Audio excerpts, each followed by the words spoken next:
মাত্র 2 piece chicken দিয়ে কোনো রকম ময়দা মাখার ঝামেলা ছাড়াই বানিয়ে নিতে পারেন দারুণ সুন্দর এই নরম তুলতুলে জুসি মোমোগুলো দেখতে যেমন সুন্দর, বানানো কিন্তু একদমই সহজ।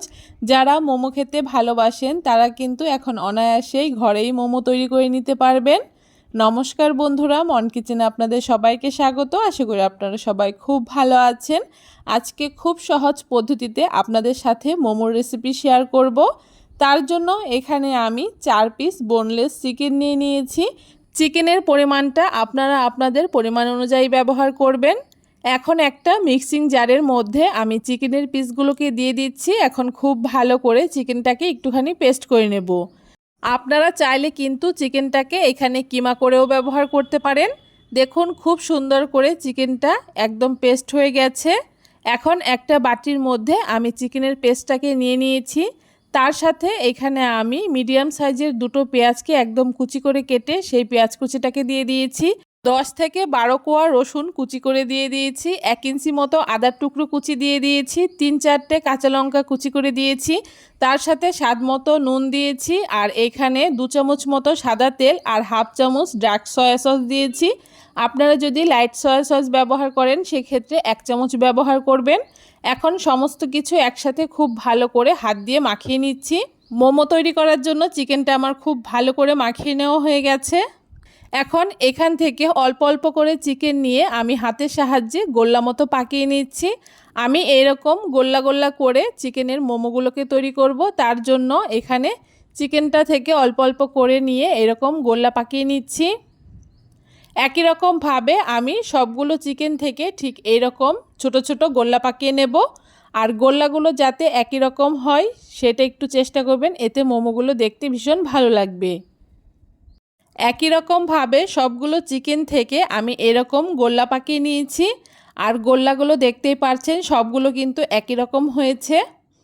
এখন চিকেনের এই গোল্লাগুলোকে সাইডে রেখে দিয়ে একটা বাটির মধ্যে আমি কিছুটা জল নিয়ে নিয়েছি। আরেকটা বাটির মধ্যে ছোটো একটা বাটি মেপে 1 বাটি ময়দা দিয়ে দিচ্ছি। তার সাথে পরিমাণ মতো নুন দিয়ে দিচ্ছি। এখন ময়দা আর নুনটাকে খুব ভালো করে মিশিয়ে নেব। ময়দার সাথে খুব ভালো করে নুনটাকে মিশিয়ে নিয়েছি। এখন প্রথমে একটা চিকেনের গোল্লা নিয়ে ময়দার মধ্যে খুব ভালো করে পুট করে নিচ্ছি। একই রকমভাবে আরও 2টো চিকেনের গোল্লা নিয়ে আমি এরকম ময়দার মধ্যে পুট করে নিচ্ছি। দেখুন 3টে গোল্লায় ময়দার মধ্যে খুব ভালো করে মাখিয়ে নেওয়া হয়ে গেছে। এখন একটা ঝাঁঝরা হাতা নিয়েছি। এখন ঝাঁঝরা হাতার মধ্যে চিকেনের বলগুলোকে দিয়ে খুব ভালো করে একটুখানি জলে ডুবিয়ে নেব। জলে ডুবিয়ে বেশিক্ষণ রাখার প্রয়োজন নেই। যদি গোল্লাগুলো খুব ভালো করে জলে ডুবে যায় তাহলেই তুলে নিতে হবে।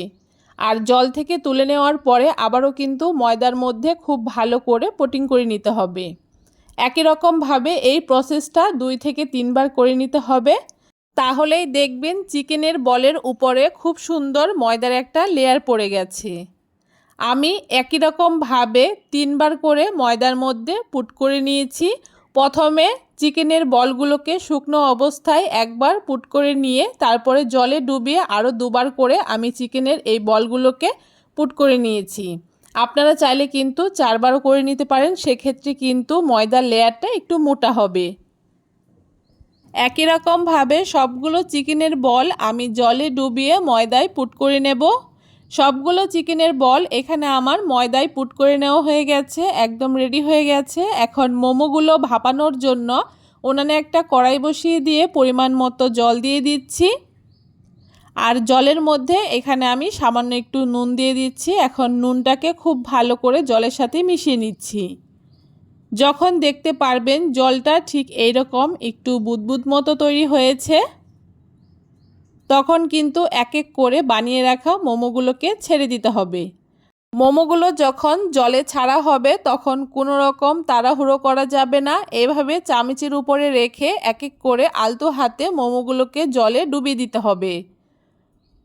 একই রকমভাবে সবগুলো মোমো আমি এই জলের মধ্যে দিয়ে দিচ্ছি।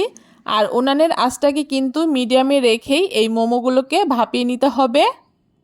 মোমোগুলো যখন সেদ্ধ হয়ে যাবে তখন মোমোগুলো কিন্তু নিজেই উপরে ভেসে উঠবে। দেখুন মোমোগুলোকে আমি 10 মিনিট সেদ্ধ করে নিয়েছি আর মোমোগুলো কি সুন্দর উপরে ভেসে উঠেছে। আরও 5 মিনিট আমি মিডিয়াম আঁচে মোমোগুলোকে ভাপিয়ে নেব। মোমোগুলো কিন্তু আমার খুব ভালো করে ভাপিয়ে নেওয়া হয়ে গেছে। আর মোমোগুলো দেখতে কতটা সুন্দর হয়েছে দেখে নিশ্চয়ই বুঝতে পারছেন। এখন এক এক করে জল ঝরিয়ে সবগুলো মোমো আমি তুলে নিচ্ছি।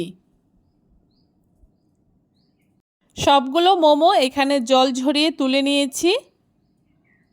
আর মোমোগুলোকে দেখতে ভালো লাগার জন্য উপর থেকে আমি অল্প করে টমেটো সস এভাবে করে মোমোর উপরে দিয়ে দিচ্ছি। এতে মোমোগুলো দেখতে ভীষণ সুন্দর লাগে। আর এই টমেটো সসের সাথে মোমো খেতে তো ভীষণই ভালো লাগে। হঠাৎ করে কিছু খেতে ইচ্ছে করলে আপনারা কিন্তু 2 পিস চিকেন দিয়ে এত সুন্দর মোমো তৈরি করে নিতে পারেন। আপনারা কিন্তু চিকেন ছাড়া ভেজভাবেও এই মোমোটাকে তৈরি করে নিতে পারবেন। এতেও কিন্তু মোমোটা ভীষণ ভালো হয় খেতে। আর মোমোটা আমি আপনাদেরকে ভেঙে দেখাচ্ছি এটা কতটা নরম আর জুসি হয়েছে। কেমন লাগলো আজকে খুব সহজে কোনো রকম ময়দা মাখার ঝামেলা ছাড়া এত সুন্দর চিকেন মোমোর রেসিপি অবশ্যই কমেন্ট করে জানাতে ভুলবেন না। ভিডিওটা যদি ভালো লেগে থাকে অবশ্যই সবার সাথে বেশি বেশি করে শেয়ার করে দেবেন। আর আমার চ্যানেলে যদি নতুন বন্ধু হয়ে থাকেন অবশ্যই আমার চ্যানেলটাকে সাবস্ক্রাইব করে দিয়ে পাশে থাকা বেল আইকনটি প্রেস করে দেবেন।